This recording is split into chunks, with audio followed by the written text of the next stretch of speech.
forward, but with constant struggles with those who hunt for colonial and neo-colonial points. Our ideology and patriotism and Pan-Africanism enabled us to build a strong UPDF that has guaranteed peace in Uganda.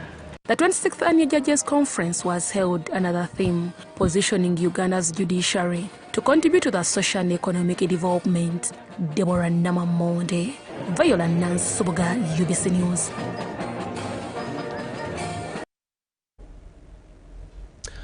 The Attorney General, Kijanagoma, has assured Parliament that the government will implement the recent Supreme Court ruling against trying civilians in military courts. Now, this follows concerns from the victorious litigant who cited delay tactics in the matter and demanded a detailed schedule for how the Supreme Court judgment will be implemented. We have more in this story. The interpretation of the recent Supreme Court ruling is seemingly as clear as mud. All the inmates who are under the trial in the General Court Martial, all their matters are now under the jurisdiction of the courts of judicature. The Deputy Speaker of Parliament, Thomas Tayebwa, invited the Attorney General, Kijanagoma, in the chambers to clarify the issue. The Minister of Defense and Veteran Affairs is also advised to immediately commence consideration of the recommendations of the Supreme Court with a view to introducing appropriate amendments to the UPDF Act. However, some MPs were not convinced, as the Attorney General was a litigant in the case. The President quoted you, that he called you on phone, and you seem to have given him an advice that does not match with what you are telling us here. If he was waiting for a decree, what was the basis of his advice? Number two, I am not aware, and he can now educate us, the law under which a losing or vanquished litigant would write to court to ask for which orders. And yes, and that's why maybe I lost. But what we are saying is that if you disagree with what I have written as what the court said, the arbiter is there. The Supreme Court exposed the illegality of the court-martial to try civilians. Also, when we say the Attorney General has guided the House wrong, we are not making any resolution on this matter. I asked the Attorney General to give us an update. This is a matter which has been settled by court. What the learned Attorney General seems to be saying is that now the court-martial is going to be directing the DPP to say, we have these matters, you take them up. That's against the law. This comes at a time when some civilians, including former FDC leader Kiza Besigye, are victims. There's absolutely nothing left for discussion. There's absolutely nothing left for resolution. There's nothing left for amendment. The controversy deepens as the government awaits clarification on which victim files are to be transferred to the courts of judicature as ordered by the Supreme Court. It is this a matter of interpretation. And where there is a dispute as per the interpretation, it is not for Attorney General, it's for the court to settle that component. That what do you mean? Because court did not say release. If we are reading it to the dot, the court did not say release. Say immediately seize and transfer. Now, the process of transfer is a process. The legal team representing Dr. Kiza Besigye, led by Kenyan lawyer Martha Karua, is actively pushing for a detailed schedule and the government's position on implementing the Supreme Court ruling. Because we all know what should be done. That person should be released immediately because the court always says, unless otherwise lawfully held. The team spent part of their afternoon at Luzira Prison interacting with prison authorities to discuss the way forward.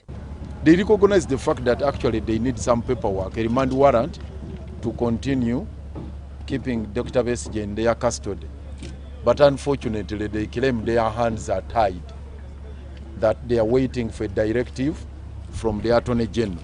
and the Attorney General is not giving a directive whether they should continue on remand or they should be. Despite a recent letter on social media from President Yoweri Museveni disagreeing with the Supreme Court ruling, Attorney General Kijanagoma has assured Parliament that the government has decided to respect the ruling accordingly. I have rendered advice.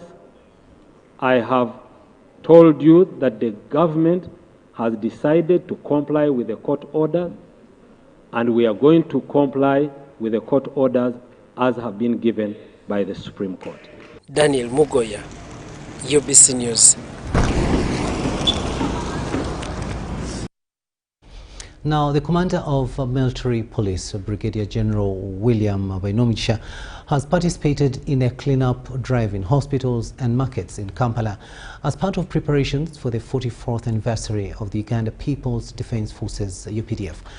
General Bainomgisha used the activity to encourage Ugandans to utilize the country's stability by engaging activities aimed at enhancing their livelihood. UPDF will commemorate its 44th anniversary on February 6th, a day that marked the beginning of Yoweri Museveni's rebellion against the government of Milton Obote. In preparation for the anniversary, the army is engaging in cleanup activities in hospitals and markets. These include areas of Nsambya, Chirudu, and Chibuye.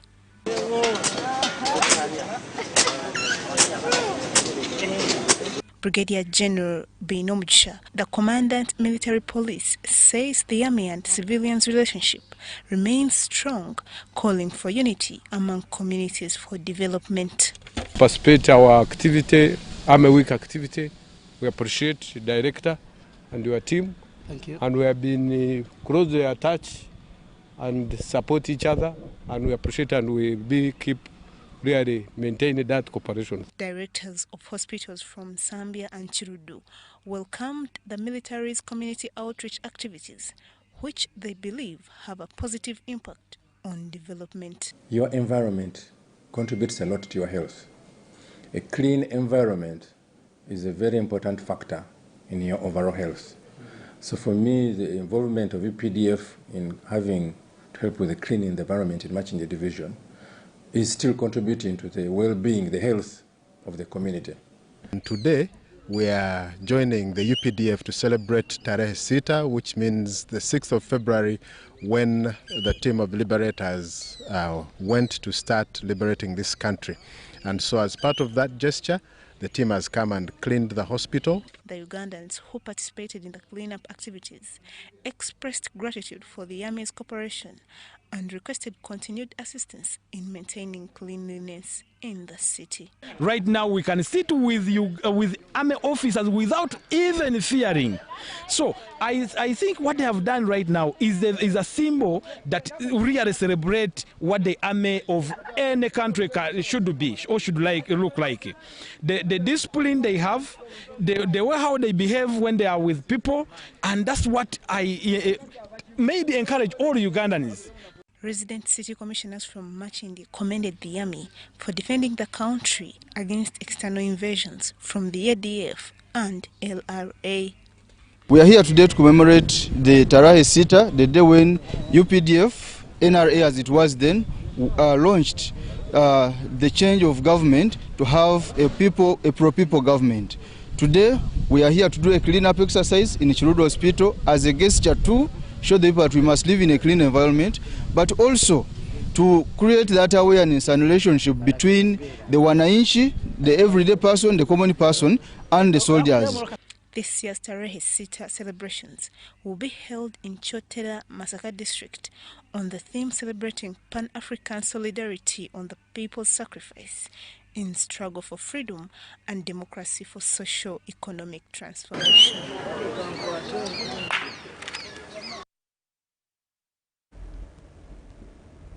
Faith Kayen reporting there. Now, the National Unity Platform NUP party has urged its members aspiring for the Kawempe North MP seat in the by-election to refrain from running as independents unless they have been issued a party card.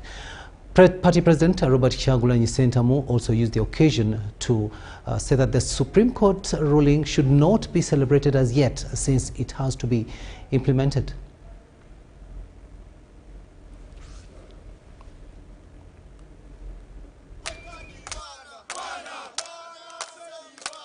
The National Unity Platform Electoral Commission has received interest from 10 members, awaiting selection by the vetting committee after thorough scrutiny, including an open debate scheduled for Friday, February 7th, 2025. You know what vetting requires, and then screening to select our official flag bearer for Kawempe North by-election.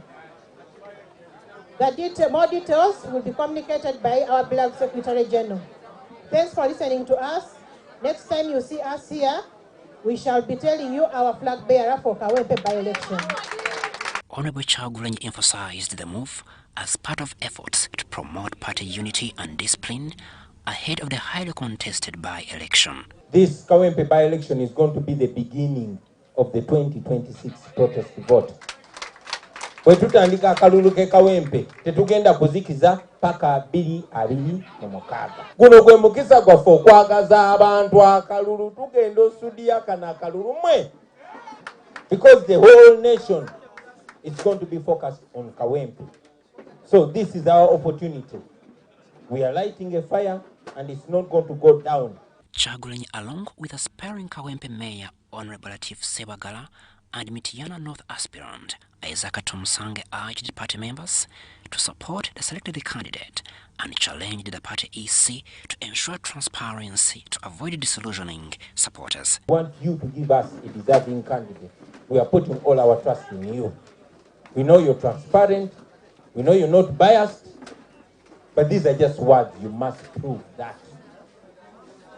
We trust you, and we know you're going to give us a deserving candidate. Mutuwe candidate asaanidde. Mutuwe candidate nga mutuufu, kubanga n'abantu bagenda kuba babatunuulidde. Nange kenyini ngenda kuba mbatunuulidde. Tubesiga. But encouraging them that whoever take a card, the rest will support. I know the winner takes all. So in that process, I request all the people in Kawempe to vote the best candidate who can make no win. Based on the arrangement of our president, on the request of our president, he said that we need to win Kawempe by 90%. According to Kyagulanyi, the Supreme Court's ruling is nothing to celebrate, as its decision has not yet been implemented. He added that the party's legal team will continue pushing for justice for their members and all Ugandans. But we must use them and get the little that we can get until we can also liberate them and have them function independently. Maybe one other thing that we get from this judgment is further confidence. Njagala mufune confidence baganda bange. Lunaku lwa leero muli baddembe okwambala bereti zammwe nga bwe mwagala.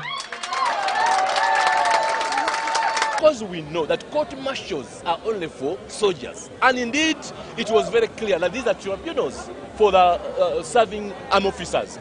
Therefore, we appeal to His Excellency the President. This country is run by 3 instruments: the cabinet, the executive, and the judiciary. So the judiciary should be seen independent. And indeed, they acted independently amidst all the pressure. Kyagulanyi also encouraged party members to participate in the ongoing national voter verification and registration process to help bring about a change in Uganda's political leadership. Go and check the voter register.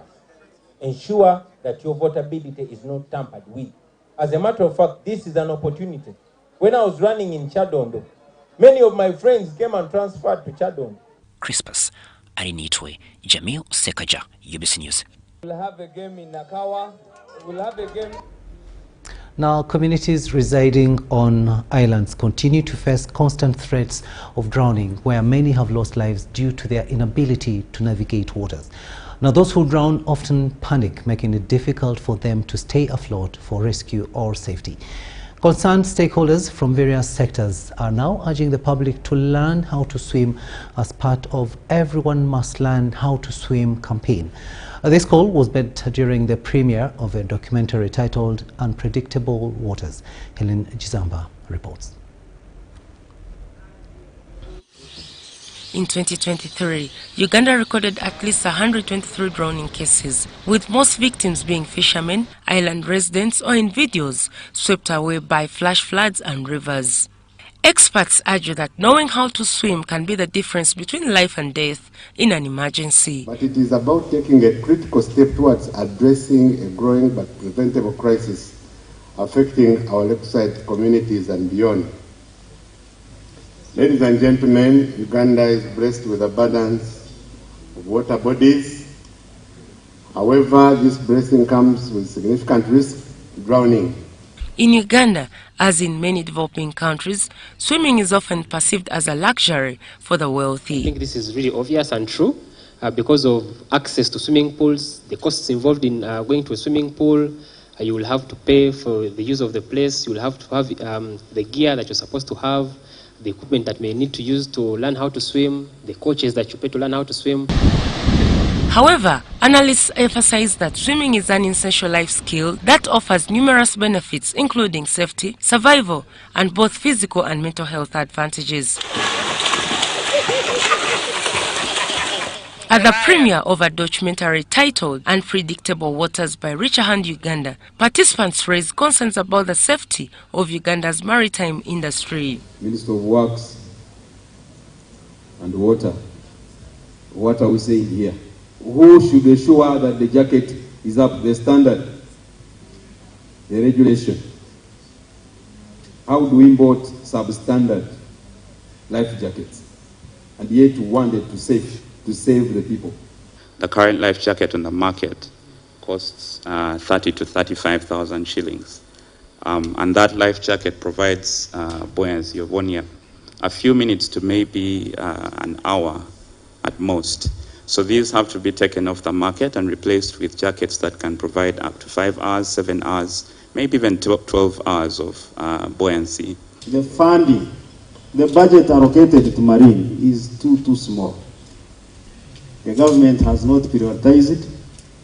Here in Uganda, the sector of maritime transport or maritime, which also hinders our progress in terms of addressing some of these issues. Shot in Mayuge district, which has one of the highest drowning rates in the country, the documentary forms a crucial part in Richer Hand Uganda's drowning prevention campaign. It sheds light on the dangers communities face, such as unsafe water transport and lack of essential life-saving equipment, all of which contribute to the high risk of drowning. Helen Barbara Jisamba and Dennis Goa for UBC TV News. Now, the Permanent Secretary Minister of Health, Dr. Diana Atwine, has reiterated the government's commitment to establishing the Mbarara Western Uganda Regional Cancer Center to improve cancer care and expand capacity for the prevention and treatment of cancer in the region. Dr. Gerald Mutunji, the head of non-communicable diseases at the Ministry of Health, delivered her message during the World Cancer Day commemoration at Wizwera Health Center 4 in Mbarara district.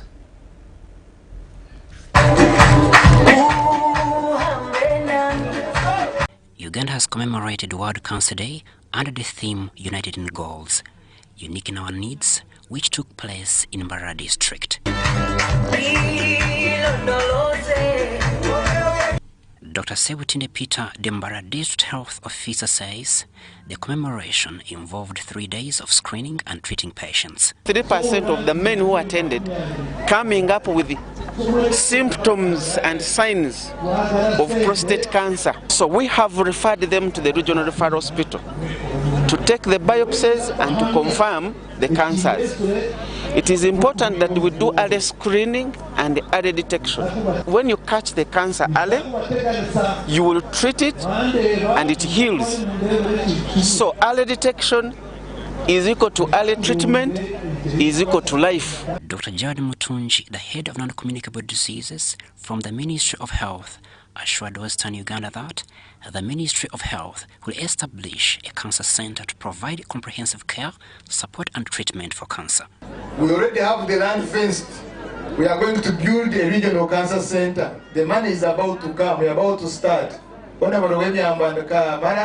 You make sure this money comes, we start building our center so that we will not need to go to Mulago. But to let you know that it has already started. We have a regional cancer center in Mbarara. It has already started, though not to the extent that we want. Dr. Israel Lutu from the Uganda Cancer Institute highlighted plans to establish more cancer centers across the country. So that's a sign that there are services in Mbarara Cancer Center. That's not all, but we are planning, our government and the Cancer Institute, we are planning to have all the services of cancer in a phased manner. At the moment, what we are offering is chemotherapy and some surgeries, but eventually we want to be offering all the services, including radiation therapy and immunotherapy. Dr. Quizer Christopher, the team leader of the Non-Communicable Diseases Alliance, stated their readiness to continue sensitizing the public about the dangers of non-communicable diseases. Our major focus is to educate people, is also to tell people to get screened for non-communicable diseases. We all know that non-communicable diseases do not have direct cause, but they are risk factors which are lifestyle related. Using tobacco, taking excess alcohol, physical inactivity, and unhealthy diet. Local leaders in Mbarara district have called for the elevation of Bwisbera Health Center to improve access to services for the community. Advocating for Mbarara Regional Referral Hospital to be a national referral hospital. That is one of the reasons why I shout every day on the Parliamentary Health Committee to ensure that this hospital is elevated to a national referral. Meaning, once it is a national referral, even the IC the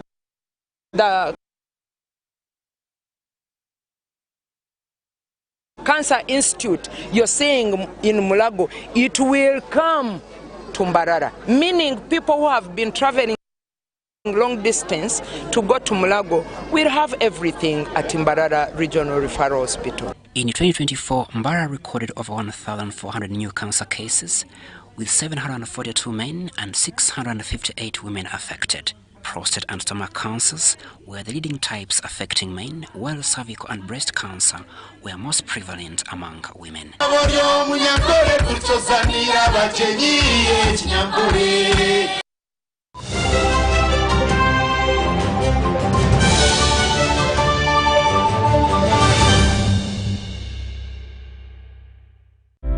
Ebiseera by'okuzaayo abaana mu masomero tebiteekwa kukaluubiriza n'akatono. Eno kusimba nnyiriri mpanvu kano kalipagano ka bidduka. Simanyi kuzunga na banka siripsi?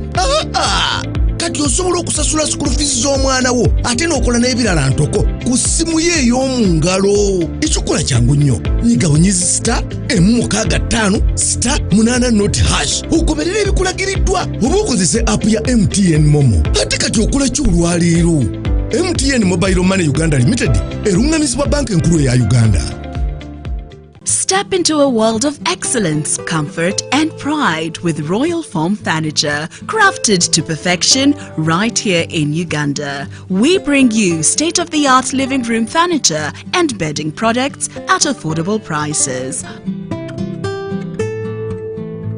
Our wide variety of mattresses include orthopedic, pillow top, spring mattresses suitable for institutions like hotels and many others for home comfort.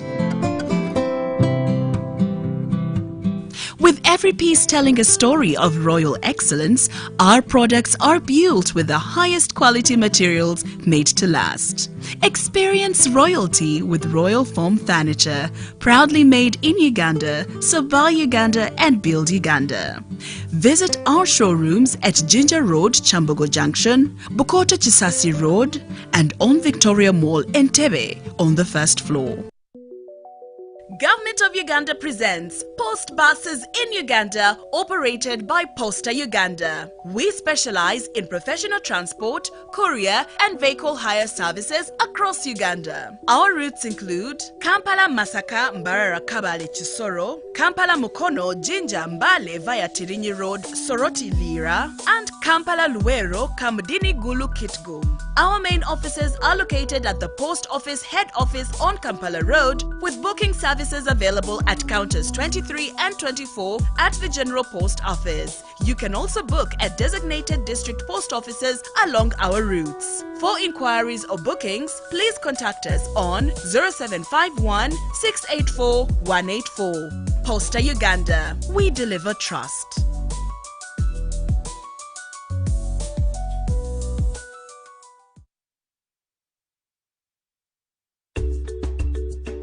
According to the Uganda Bureau of Statistics Census Report of 2016, in Uganda, 12.4% of the population, about 4.5 million, live with a disability.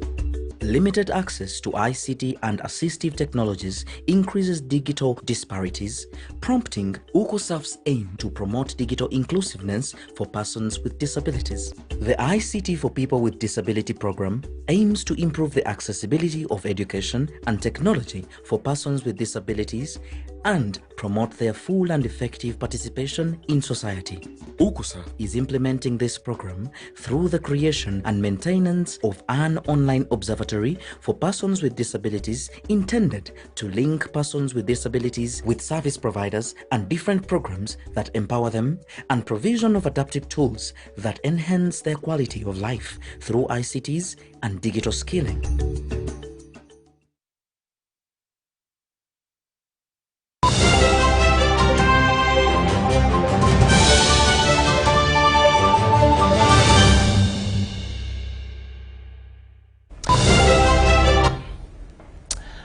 Welcome back from that break, and this is News Tonight here on UBC TV.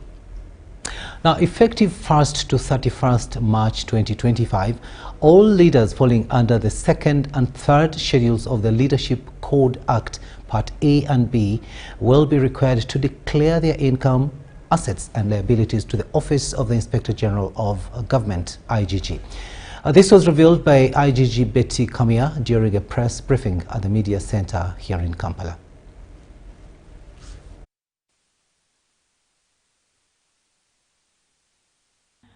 The Leadership Code Act Cap 33 mandates specified leaders to declare their income, assets and liabilities to the IGG every 2 years in the month of March.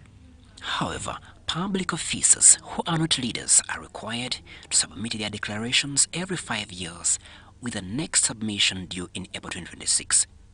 Today, we are addressing ourselves to the first category, the category of leaders that are defined under the 2nd schedule of the Leadership Code Act, who must declare their income, assets and liabilities every 2 years, and it is only in the month of March. I wish to inform you that all declarations of income, assets and liabilities are submitted digitally using the Inspectorate of Government online declaration system, in bracket IG-ODS.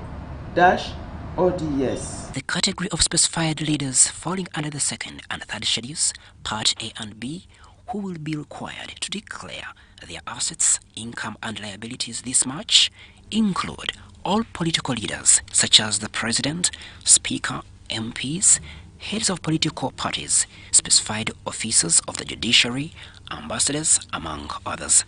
The last declaration was in March, so this declaration period is due this March, next month. So we are here to give notice to leaders who are specified under this schedule to prepare themselves. Some people are in the midst of transactions, others are in the midst of concluding transactions, selling or buying, but we are giving you a notice of 1 month so that you get your assets, income and liabilities in order to declare them. Since 2017, the IGG's office has been receiving online declarations, and the compliance rate has progressively increased from 85% in 2017 to 90% in 2023. The persons who failed to meet this constitutional obligation in 2023 were prosecuted in the Leadership Court Tribunal.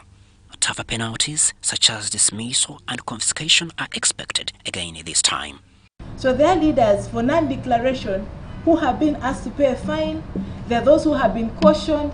There are those who have been demoted. And there are those even who get dismissed from office. Inadequate staffing in the IGG's office and late submission of declarations continue to hamper the process. In terms of capacity, we have got 16 regional offices, but you're right to talk about capacity because at the moment we're having challenges in respect to staffing and resources, and this is the reason why this period coming we are receiving declarations from 24,000 leaders. Now we do not have the ability to do verifications of all the 24,000 leaders, and this is the reason why we go ahead to train focal point persons to give us support, to get volunteers to give us support. The IGG notes that public vigilance is crucial in identifying individuals illicitly owning properties. Crispus Arinitwe, UBC News. Officials from the Education Service Commission and Ministry of Education and Sports have failed to reach an agreement with members of Parliament's Education Committee on amending the advert for recruiting head teachers and deputies to include current ones in existing seed schools. The chairman of the Education Service Commission, Professor Dr. Samuel Luboga, stated that they will visit the 91 schools to verify all claims, but this will only be done once the recruitment exercise is underway.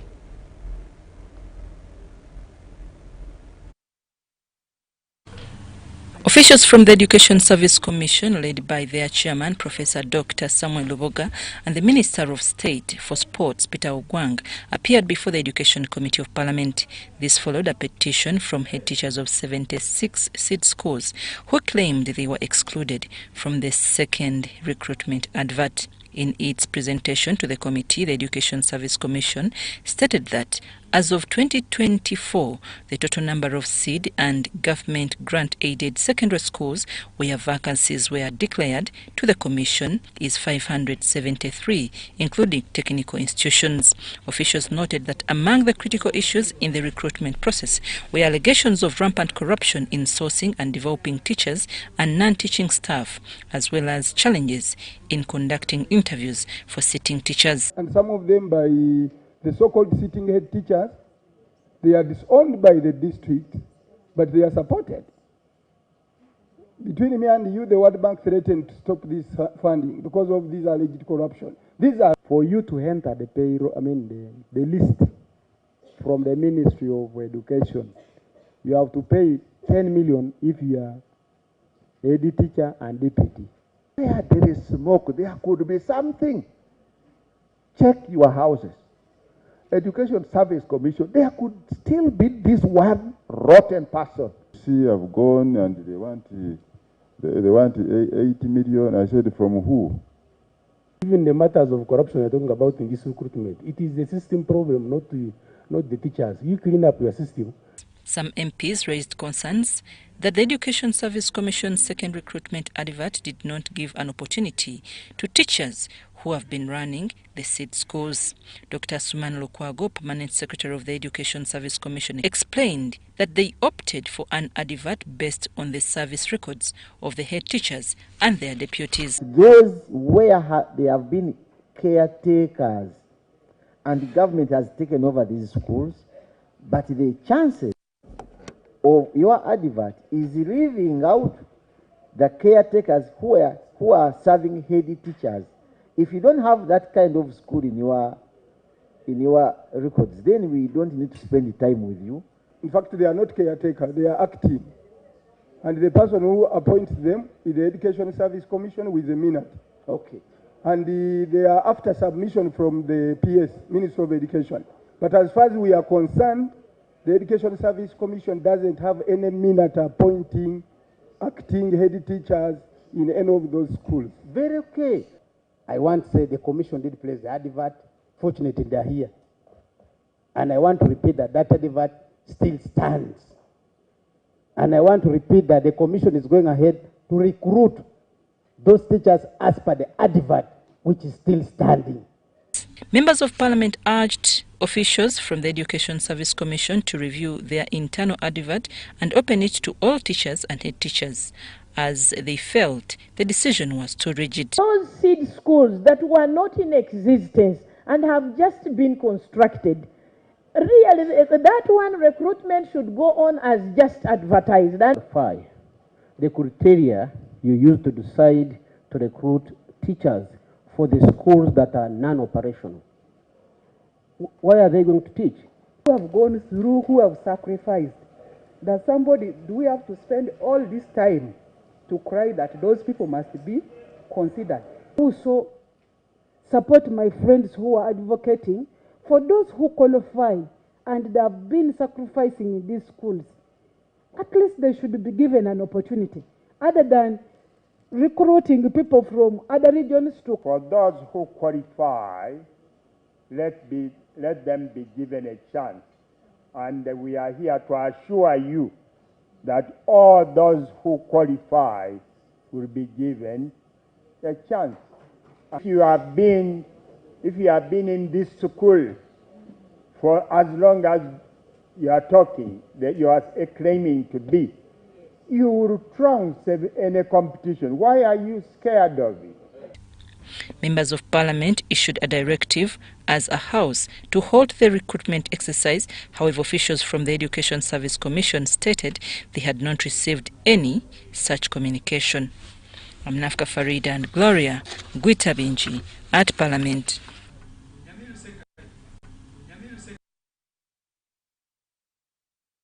Business News is up next after this other short break.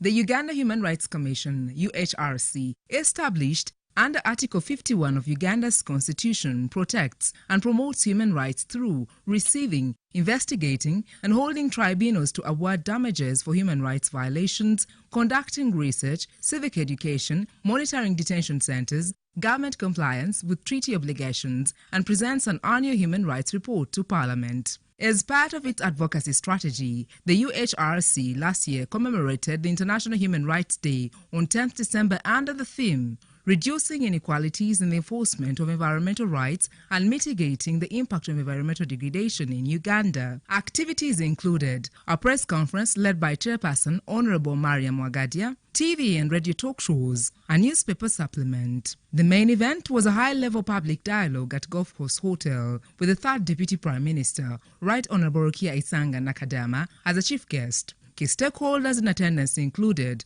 the EU Deputy Ambassador to Uganda, the UN Women Country Representative, the Japanese Ambassador to Uganda, representatives of heads of government ministries, departments and agencies. The dialogue focused on advocating for environmental rights. It was supported by various partners.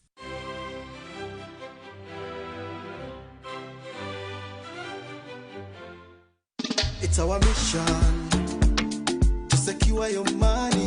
Protecting your money is as important as earning it. It is for this reason that the Deposit Protection Fund of Uganda, DPF, was established by the Government of Uganda to provide deposit protection to customers of regulated financial institutions. In the unlikely event that your commercial bank, credit institution or microfinance deposit-taking institution fails, the DPF will pay you up to 10 million Uganda shillings. Keep your personal information such as national identification number, mobile phone or an alternative bank account updated with your banker. Terms and conditions apply. For more information, contact DPF at Aha Towers, Plot 7 Lodell Road, Kampala. Call 0312 206 400 or visit our website at www.dpf.or.ug.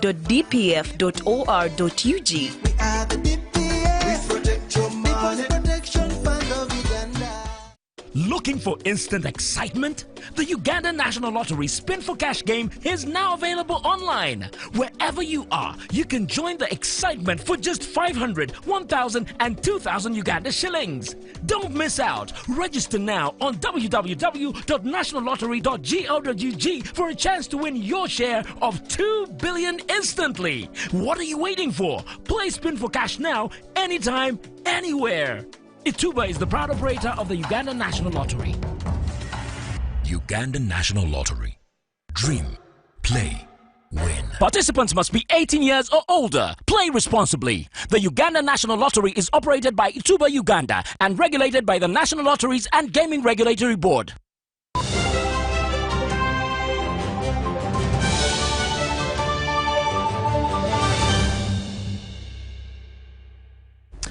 Welcome back. Let's have a look now at the latest in business. Amos Wekesa, the founder of Great Lakes Safaris, has urged government to revise its approach to disseminating sensitive information regarding outbreaks. Wekesa says the recent statement by the Ministry of Health referring to the single case of Ebola in Kampala as an outbreak was uncalled for.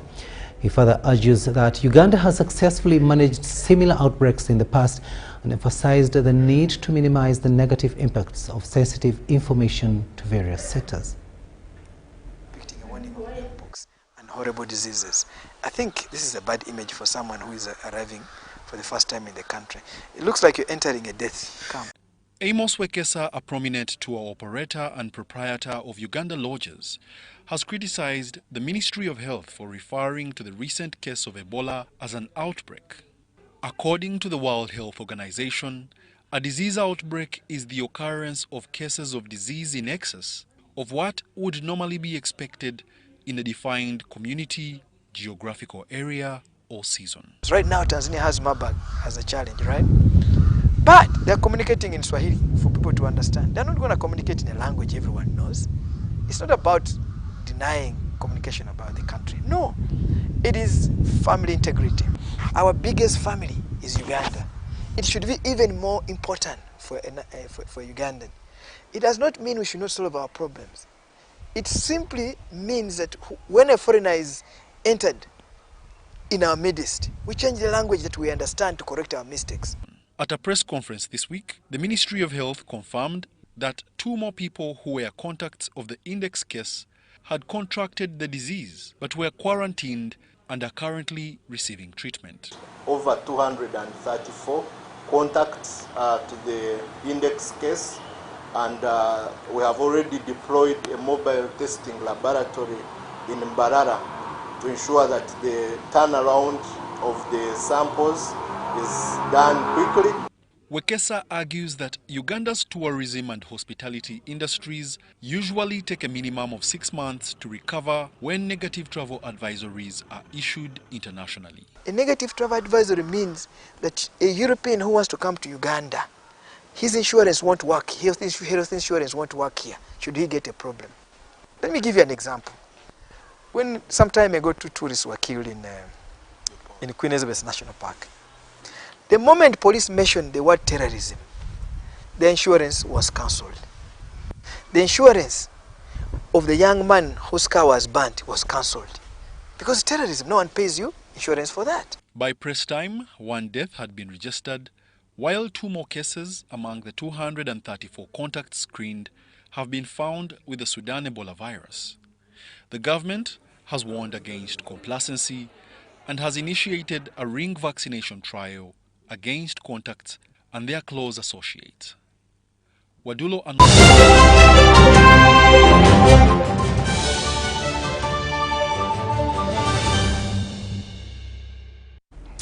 Sports news now, and the Fortbet Real Stars Sports Monthly Awards for January have rewarded 3 athletes at Lazio Restaurant in Kololo. John Barnes Centamo gives us the detailed story. For the best of January. For the umpteenth time, Uganda's outstanding sports personalities from the previous month have been rewarded at Fortbet Real Star Monthly Awards. A new sports discipline which was never awarded. It is the first time for it to be here on the podium. That is Coco sports discipline. They went and conquered Africa. They went beyond Africa and conquered the world. They're number 3 in the whole world. So we had to consider them because one of the aims of the Star Sports Agents is to promote these sports disciplines, to put them also to the level where the big ones like football, like netball are. So when we get a new sports discipline like Coco, there is no way we could hide out or chicken out, not award them. This time round, the awards went to Grace Ojil, who is the Coco sport lady who inspired Uganda to the bronze medal at the Women's World Cup in India in January. I'm very happy that I've got the award, the best player of the month, and then I think this pushes me more. It's like, Grace, you have a lot in the future, so it means I have to train a lot and encourage my fellow teammates because managing sports as girls, it's very difficult. The other awards went to boxer Alfred Ojok and rally as Ponciano Rakataka. Fighting to come because I wanted. This is the first month in the year. I've won it, and I want to fight for all months so that I take all the trophies. But thank you very much for your bet. To do what I've trained out to maintain my wins. It is not easy, but sometimes they say hard work pays, but that is true. So all the time I have to be training because I need to be a winner. The 4th Betrayal Star Sports Monthly Awards have been in existence since 2018 and have rewarded in the process inspired many sports personalities courtesy of sponsors like Fortibet and Jude Color Solutions.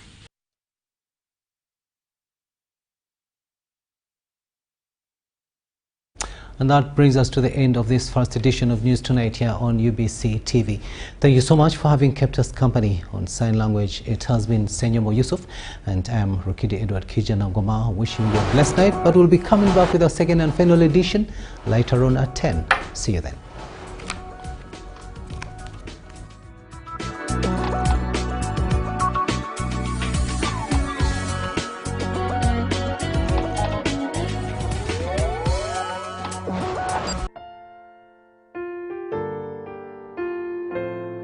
With profound sadness, the Internal Security Organization Fraternity, with deep sorrow, announces the untimely demise of Director General, Brigadier General Charles Oluka, which occurred on January 29, 2025 at Doctors Hospital, Seguku.